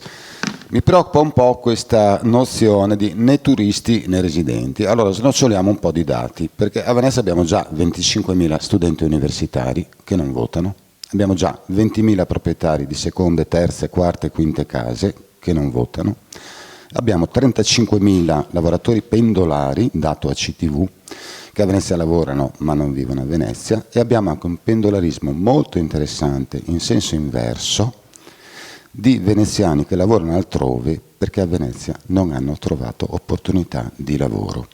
Sono veneziani che lavorano a Milano piuttosto che a Mogliano Veneto, che riescono faticosamente a mantenere le case o gli appartamenti ereditati dalla famiglia grazie a un lavoro che si svolge altrove, o che stanno pagando un mutuo come giovani coppie grazie a un lavoro che a Venezia non trovano.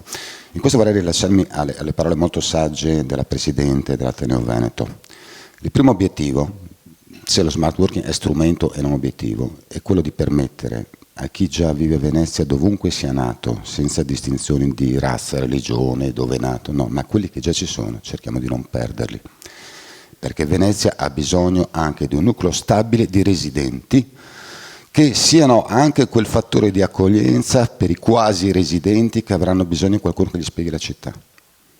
E se non c'è qualcuno che gli racconta anche solo come fare la manutenzione delle case, che a Venezia è un qualcosa di assolutamente unico, dove trovare l'elettricista, il falegname e quant'altro, anche i nuovi arrivati faranno fatica a integrarsi. Quindi io partirei da questo, sono proprio le parole della Presidente, e la ringrazio Presidente perché lei ha utilizzato le parole giuste per dire che questo non deve essere solo un modo per attirare nuovi residenti, ma anche e soprattutto per permettere a chi già vive qui di non doversene andare.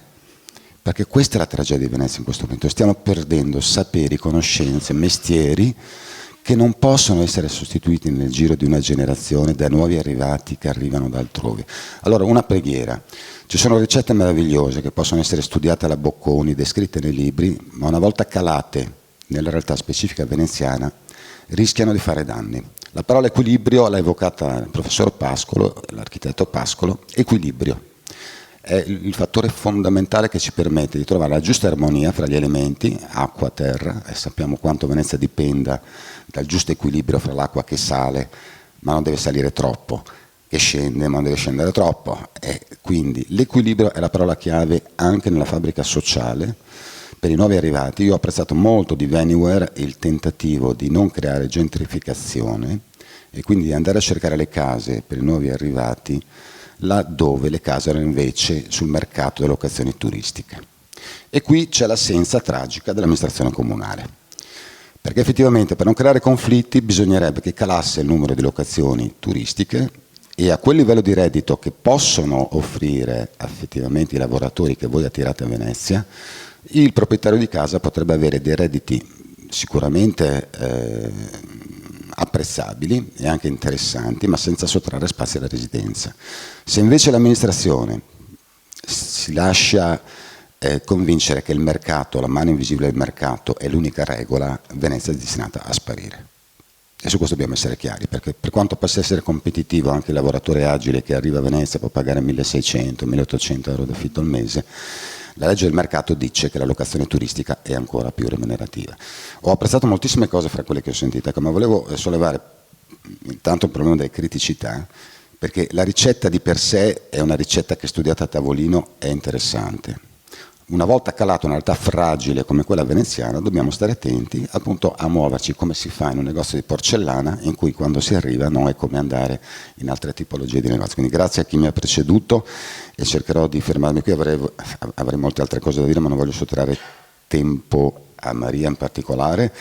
E quindi sicuramente un'opportunità, stando però attenti a non sottovalutare le criticità e preservare un nucleo di residenti stabili, perché il sogno del sindaco in carico, scusatemi lo sfogo, è di avere tanta gente che usa Venezia come stazione in transito ma non può votare. Noi abbiamo bisogno di cittadini che possano anche votare e scegliere il prossimo sindaco. Grazie.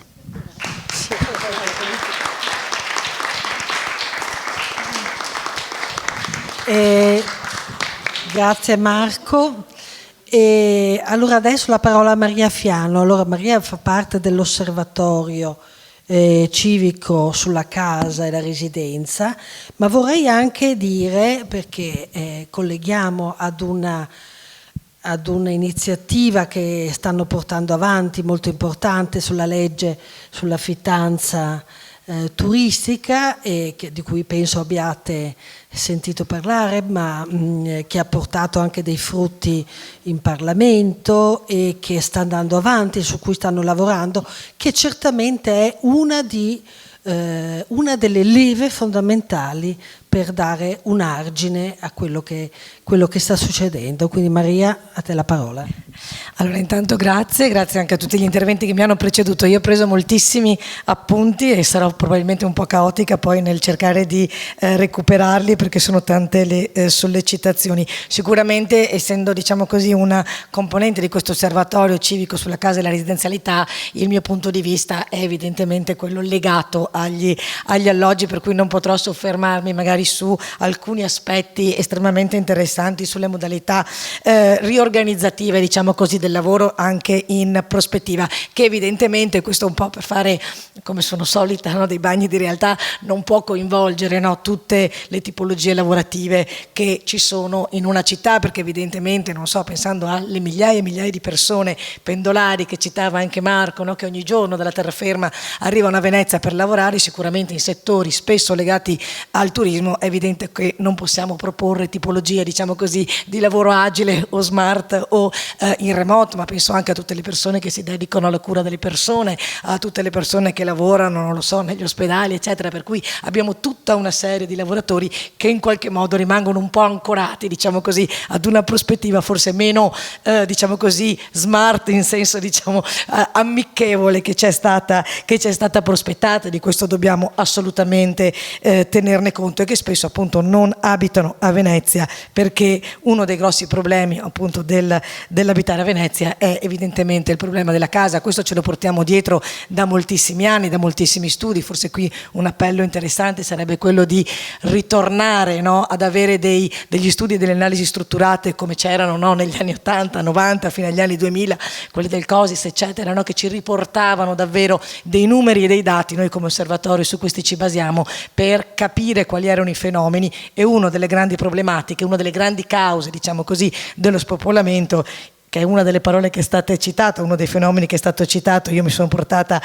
qualche dato, insomma, abbiamo perso moltissimi abitanti tra gli anni 50, in cui avevamo circa 170.000 abitanti, e oggi che tocchiamo, diciamo, anzi abitanti residenti, che oggi che tocchiamo invece meno 50.000, ma già nelle analisi che si facevano nel 73 avevamo questo tipo di prospettiva sulla città, questo tipo di fotografia della città, 5-6 mila persone che da Venezia si spostano nella terraferma per lavorare, e invece già nel 73 circa 20.000 persone tra studenti e lavoratori, che adesso ovviamente sono molti di più, che dalla terraferma si spostano a Venezia. Evidentemente quindi il problema già negli anni 70, quindi lontani dalla turistificazione eccessiva della città, non era e non è il lavoro, ma probabilmente appunto l'alloggio. Alcuni elementi così di sfondo, e poi alcune magari domande che poi potranno, o insomma di stimoli alla riflessione, al dibattito, se ho ben capito il ruolo che dovevamo avere in questa seconda fase della discussione. Sicuramente questa questione degli abitanti non residenti, che è una questione, diciamo, abbastanza antica a Venezia. Io penso al fenomeno degli studenti, no? Quindi al numero alto di studenti non soltanto universitari, ma già delle scuole secondarie di secondo grado, che tutti i giorni arrivano in città, gli studenti universitari che in qualche modo residenti non sono, ma che sono abitanti a pieno titolo di questa città, e che spesso in qualche modo anche ne cambiano, ne modificano, ne trasformano gli spazi, non soltanto gli spazi, diciamo così, pubblici, ma anche proprio le dinamiche, no? Le dinamiche cittadine e le dinamiche abitative, a cui spesso non sappiamo o diamo una limitata risposta. Certamente questa cosa, e mi collego a quanto diceva Marco, delle categorie, ecco, io spero che non ricadiamo poi in una trappola, no, che è stata definita ottocentesca sul lavoro, e che quindi non troviamo, diciamo così, dei profili molto rigidi, no, nelle categorie, no? Cosa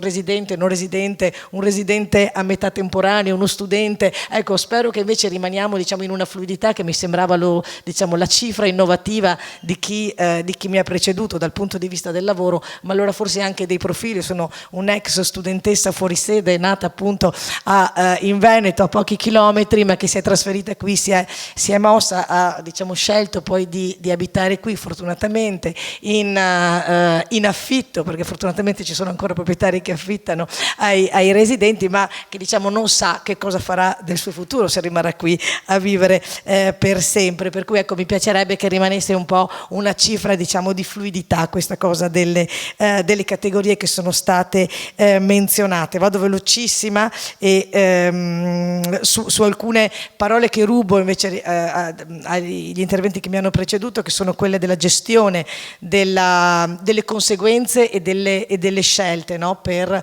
quanto riguarda le prospettive che ci avete consegnato. Quindi un primo elemento forse su cui varrebbe la pena riflettere: chi sono i destinatari, no, di queste proposte, se sono i singoli, come li attraiamo, quali sono, appunto, con le premesse che facevo prima, che non tutte le tipologie lavorative possono lavorare in remoto. Chi sono questi destinatari, che appello facciamo a questi destinatari, se sono invece delle aziende. Sicuramente un altro elemento potrebbe essere quello degli strumenti già esistenti, avere la proposta, diciamo così, di riconversione delle locazioni turistiche in, diciamo così, abitazioni un pochino più stabili per chi magari decide di stare qualche tempo. Abbiamo già un altro strumento, che sono quelli dei contratti transitori, ahimè, ai noi spesso mal utilizzato, ma che in qualche modo è uno strumento già presente nella normativa del pubblica, per cui è possibile, diciamo così, utilizzare i contratti transitori fino a 18 mesi, che sono comunque rientrano nei patti territoriali, per cui governati, diciamo, dalle associazioni di categoria. E poi la questione della gestione, cioè come gestire. Allora, diciamo, abbiamo un po' analizzato alcuni, se ne parla molto appunto post pandemia, no? di questo lavoro agile, dell'attrattività che possono fare alcune città. Anch'io sono d'accordo, Venezia si presta benissimo, l'ho sempre considerata una città estremamente contemporanea e futura in realtà rispetto, diciamo, ad altre città. E come gestiamo questo fenomeno, no? Sicuramente dettato da scelte che possono essere delle scelte personali, emotive, possono anche essere delle scelte dettate da un eccessivo aumento dei prezzi, per esempio, di altre città, per cui ci costringono comunque a cambiare città, e dall'altra parte come gestire, come, diciamo così, monitorare le ricadute che potrebbero essere anche dei rischi negativi poi per la città. E anche qui ovviamente il mio punto di vista è sempre quello della casa, no? Della residenzialità, e quindi di trovare poi un altro, diciamo così, motivo, come è stato già il mercato delle locazioni turistiche, lo sappiamo, di aumento dei prezzi del mercato immobiliare. Calcoliamo che 1/3 delle case, diciamo così, di proprietà a Venezia è stato acquistato per investimento, quindi non per residenza. Quindi come riusciamo poi, con quali strumenti mettiamo in capo, e forse bisogna pensarci prima, no? Poi di cadere invece in situazioni che poi non siamo più capaci di governare. Sulla questione delle locazioni turistiche, visto che mi hai dato il là, sicuramente la possibilità, come hanno fatto moltissime città europee, quello di regolamentare un fenomeno che è un fenomeno che solo in Italia non è regolamentato, e tra l'altro l'Italia è uno dei paesi che ha il maggior numero di locazioni, diciamo di alloggi privati convertiti in attività ricettiva. È un fenomeno non regolamentato, e quindi evidentemente chiediamo che anche qui, come in altre città europee, possa esserlo. Ecco, io penso di essere stata un treno, e mi scuso.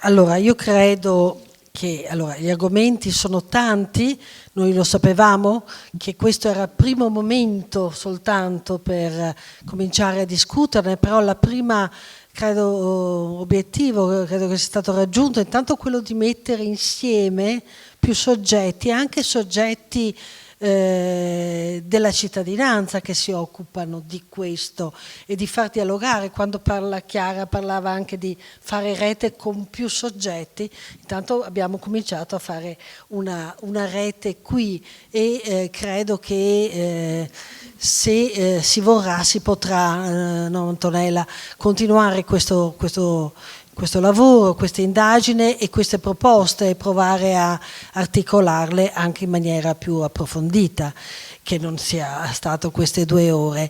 Se c'è qualche domanda, vuoi parlare, Guido? Sì, no, io volevo intanto riprendere proprio questo discorso che stai facendo tu adesso sull'importanza di una riunione in presenza, perché qui parliamo dell'online, ma il bello di questa riunione è che siamo qui, presenti, fisicamente. Allora è anche bello sapere che questa riunione sarà diffusa online, quindi l'Ateneo Veneto è dentro questa doppia realtà, e lo è in maniera molto intelligente, grazie anche alla nostra Presidente che sta molto promuovendo questo tipo di attività.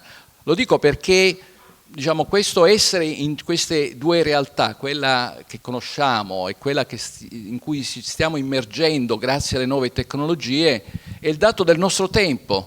Quindi come fa una città come Venezia, che è sempre stata all'avanguardia nell'innovazione, a non esserci dentro? Quindi questo è un po' il senso di questa riunione, di far sì che questa sia una grande opportunità, innanzitutto per i residenti, è ovvio, io sono d'accordo con Gasparinetti, ma questo è parte, diciamo, della realtà stessa dell'online. Come in una realtà digitale è chiaro che gli abitanti di Venezia possono esserne avvantaggiati, ma possono esserlo anche dall'arrivo di nuovi residenti, come è stato detto qui, perché probabilmente potremmo anche mettere su delle nuove occasioni che non sono esclusivamente mirate ai nuovi arrivati, ma anche a chi è qui. È proprio un rinnovamento urbano della città che può avvenire grazie a questo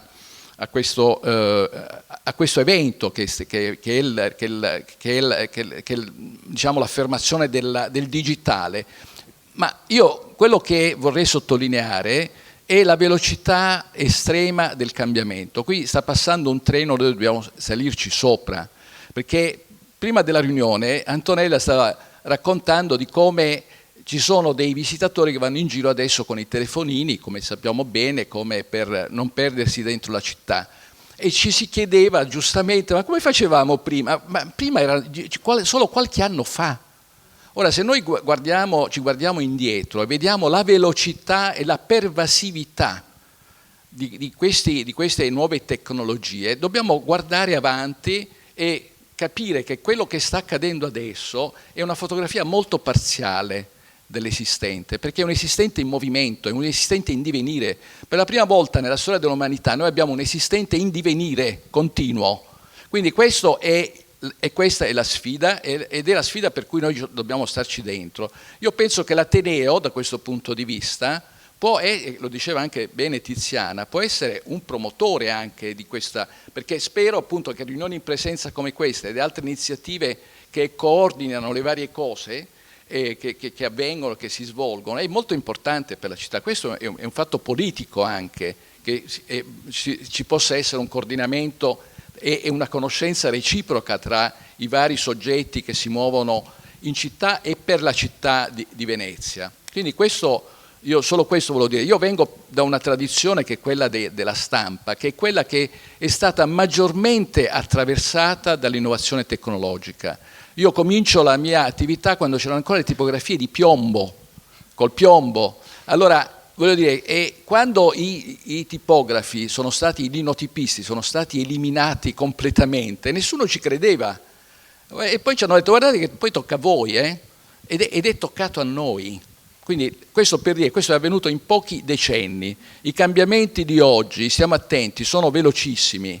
Quindi possiamo anche fare delle considerazioni di tipo difensivo, ma io penso che bisogna passare all'attacco, essere noi in prima linea, perché queste cose noi li usiamo come vogliamo noi, che questa città possa anche competere con altre città, perché c'è anche questo da dire, e Chiara ce lo può insegnare questo, che c'è una competizione tra le città per attrarre queste persone, non è che ci muoviamo solo noi, non è che possiamo stare qui a baloccarci se sono i residenti o i nuovi arrivati quelli che devono beneficiare di queste nuove opportunità, è la città che deve beneficiare in competizione con altre città possibilmente, e Venezia ha gli strumenti per poterlo fare. Grazie.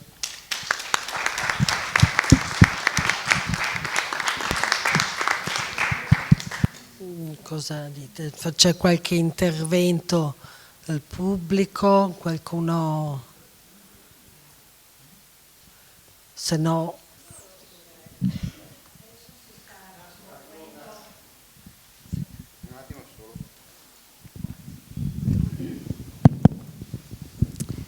Sì, grazie.